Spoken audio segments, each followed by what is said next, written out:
go with your mind made up about an issue, you might find that you are forcing people to do what is not on their priority list. And this links also into market-driven approaches, consultative approaches, and making sure that the priorities are set right. In this particular case that Augustine is talking about, we have a situation where the priority of the people align more with marketing their products rather than managing rainwater.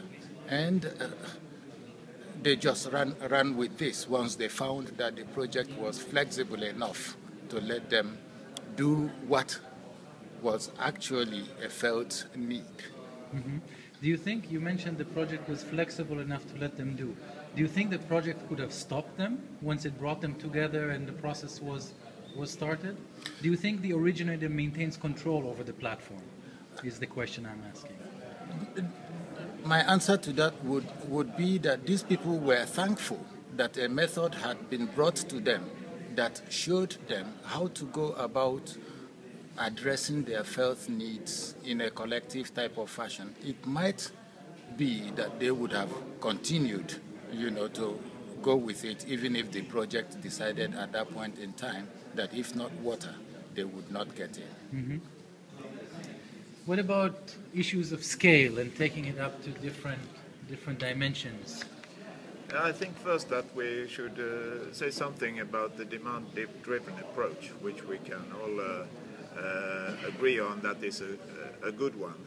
But where does this actually take us? If we look at this model here, we can see that in this particular case we had a multi-dimensional setup of the thing, and we also had a multi-stakeholder setup of this, and it was primarily working at the local and subnational level. Demand then, whose demand are we actually looking for in this? Are we looking for the demand of all stakeholders, or is it a demand-driven approach from the local level, which I think it's important to reach, of course, in the humid tropics. But if we look at the overall objectives of the program, it must also go into the objectives of all stakeholders. And this is where the scale issues come in.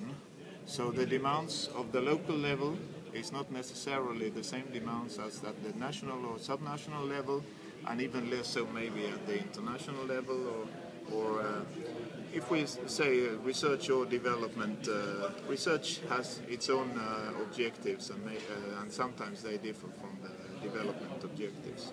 So the scale issues becomes a problem here. I think it's easy to run a demand-driven approach when it comes to the local level, and we can find a lot of good solutions for the local level, but the scaling issues come in here, and there we must look at the different levels and the different stakeholders involved.